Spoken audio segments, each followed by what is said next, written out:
Hi, welcome. Thanks for tuning in. My name is Dmitry Grozoubinski. I run Explain Trade, and yet more things are happening in Northern Ireland. I want to do a really quick video to basically explain the treaty and trade interactions of what's going on. So if you haven't been following, the Northern Ireland Agriculture Minister, Poots, has ordered the civil servants under his charge to stop undertaking the phytosanitary checks, both documentary and practical, required by the Northern Ireland Protocol on goods entering from Great Britain. So quite literally, they are going to stop checking if food meets the standards required by the European Union. Now, the argument that the UK government has put forth in reaction to this was firstly, hey, we told you so. And secondly, there's this argument that this is a matter for Northern Ireland. That while the UK as a whole entered into the withdrawal agreement and the TCA, this is a decision that is being made at a lower level, at the devolved administration level. And so the UK's position has kind of been like, well, what can we do about it? We're not breaking international law. Maybe Northern Ireland is, but we warned you it would. So I want to talk about why that's not really the case.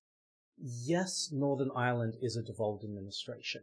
However, that's not some magical loophole in international law that the UK has just discovered. It's not one neat trick. International lawyers hate it.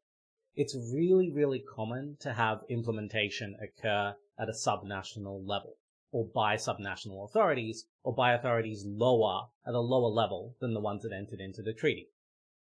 Probably the most obvious example, and the one that's most relevant to the UK, is that the EU implements almost everything it enters into at the member state level. It's French custom officials that are administering the TCA, that are applying tariff checks or not.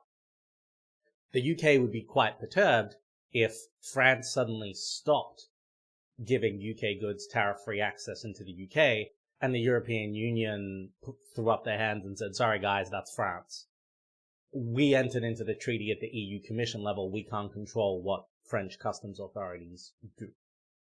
Treaties are very specifically written to be binding on subnational authorities. In almost normally the first or second paragraph of the definitions chapter of any treaty, you will have what is defined by the United Kingdom or the European Union. And it will specifically say this is binding on the entirety of the United Kingdom. And it will list kind of the areas it's binding on. That includes everybody below the federal level. Now, there are areas in some constitutional systems that are genuinely beyond the power of the federal government to grant. So, for example, in the Australian system, some powers are constitutionally devolved to the states, and the federal government can't enter into a treaty without the consent of the states to bind those areas.